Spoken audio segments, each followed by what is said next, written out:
What's it like to be an animal control officer? They're not just dog catchers anymore. They're trained, state-certified experts who enforce the law, reduce animal suffering, and teach compassion. We travel to Camden, a city that has struggled to deal with too many strays and animal abuse, to see how two dedicated ACOs are using some far-reaching city ordinances to improve life for one animal at a time. Hello, I'm Sandy Levine. The city of Camden is in the midst of a major redevelopment and metamorphosis, especially along the waterfront. Still, many of Camden's residents live in poverty, and sometimes taking good care of pets falls through the cracks. That's not good enough for a couple of animal control officers you're about to meet, who work on behalf of Camden's animals who can't speak for themselves. We have quite a busy day today. We have a couple abandonments. We're going to pick up a stray puppy. Animal control officers Steve Bordy and Chris McGarry start their day in Camden by prioritizing a couple of dozen calls for help that have come in overnight. Our phones ring off the hook every day. Our recorder's full, 20-25 messages every morning. Bordy is Camden's chief animal control officer, and he's vice president of New Jersey's Certified Animal Control Officers Association. Every street is a different story. He also grew up right here in Camden. My house is still here, my old house where I grew up. Both Bordy and McGarry have undergone extensive additional training to become certified animal cruelty investigators, or ACIs, which means they can enforce the state's animal cruelty statutes. Bordy says in this city, where some neighborhoods are plagued by poverty and violence, animals often are victimized too.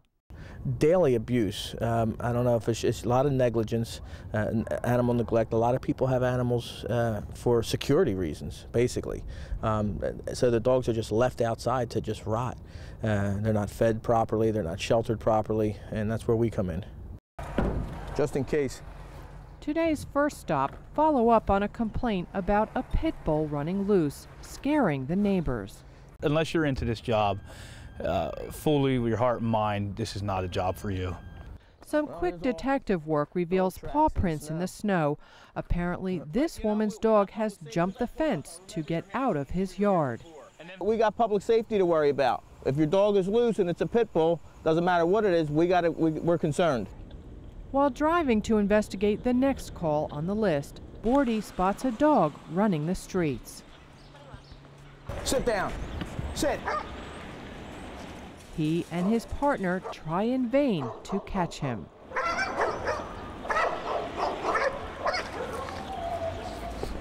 When no one is looking, the dog named Lukey finds an opening somewhere along this flimsy makeshift fence and gets back into his own yard. His dog was running loose. Lukey's owner speaks no English. A passerby translates into Spanish what needs to be done to comply with the law. I'm going to give him this paperwork. Here's some of the city ordinances. The dog license is required. He should have had that. Licensing is mandatory throughout New Jersey. Give me a pup. Additionally, thanks in part to the efforts of volunteers like Marion Churchill, founder of Compassion for Camden, the city has several ordinances on the books that go way beyond state law. When we first started, Sandy, the word spay and neuter and the word humane education was not heard of. Now, Camden has a no breeding ordinance, rare throughout the country, that calls for cats and dogs to be spayed or neutered once they're 6 months old, or their owners may face a fine. I'd rather him spend that money on getting the dog taken care of, all right, because he's going to have to do it anyway. It's an ordinance. That's why I gave him that, all right?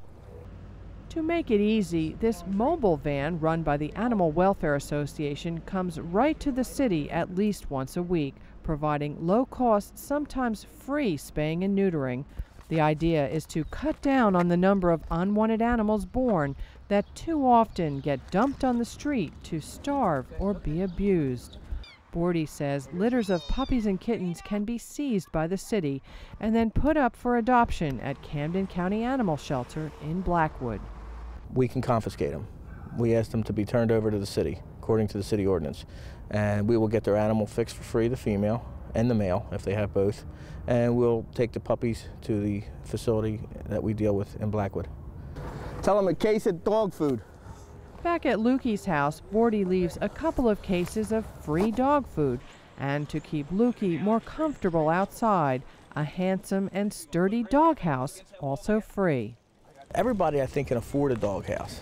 They just choose not to get it. So when I'm not actually giving the resident the doghouse, I'm giving the dog the doghouse because they're the ones that are going without. A fence company builds the doghouses with costs covered by donations. The shelters are given to dogs that otherwise would be left outside to suffer and sometimes even die. We get a lot of dogs out here freezing in the winter, a lot of dogs overheating in the summer. Outside, no shelter, freezing temperatures. Most animal welfare advocates say dogs should live indoors all year round. By law, dogs living outdoors must have access to water and proper shelter at all times. But that's just not the reality for many of Camden's dogs. Hey, buddy. What's the matter, huh? Just up the street from Lukey's house, the ACOs find a dog tied up with a short chain, standing on ice. The dog lifts one painful paw at a time for relief. It's just a shame that he's standing on ice like this, and who knows how long he's been out there like that. Camden has a strict no chaining ordinance. Dogs cannot be tied up for more than 2 consecutive hours a day. No one is home, so Bordy tapes a warning to the door.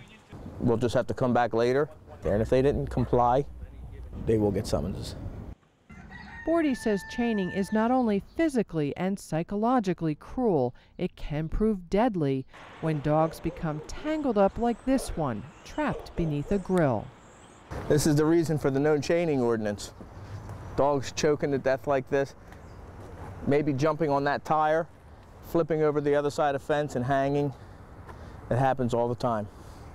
Neither of the 2 pit bulls tied up outside this house has access to the basics required by law. A dog must have constant access to shelter and constant access to water. Rather than writing a bunch of summonses, Bordy and McGarry try educating people first. Well, do you have to make it so he can't tip it over?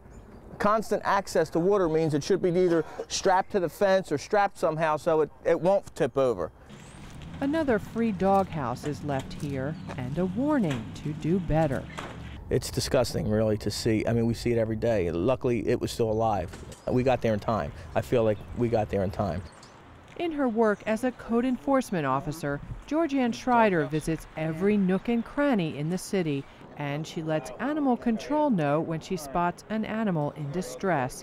Schreider says having responsive animal control officers on staff has meant a huge improvement for Camden's animals. You don't see the packs of animals that you used to see, and I don't go into the houses and the fleas and the mange and the tumors and the litters. They're taking the litters so that they're not running around in the streets 6 months later. It's a lot better. On our final stop, signs of progress. Princess? Residents call animal control to pick up this unwanted puppy rather than let her go to fend for herself. They're moving. They don't want to put the dog on the street, so they're giving it up. The puppy's off to Camden County Animal Shelter, where she'll be put up for adoption. While it's clear neither saving one puppy nor one simple act of kindness will solve all the complex animal welfare problems in this city, Bordy and McGarry know their work is an important start. I just think it was my calling. You know, this was what people call their dream job. Well, this is my dream job. And I thanked Camden for finally starting in-house animal control and giving me the opportunity to work here. I've personally seen it change here, and things are definitely getting better. If you'd like to learn more about what it takes to become an animal control officer or the groups working to help Camden's animals, log on to NJN's website, njn.net. Click on Homeless Tales to find links to all the information you need. If you see an animal that's being neglected or abused, contact your local police department or SPCA. And to meet all kinds of cats and dogs that need permanent loving homes, Tune in to Homeless Tales every day on NJN.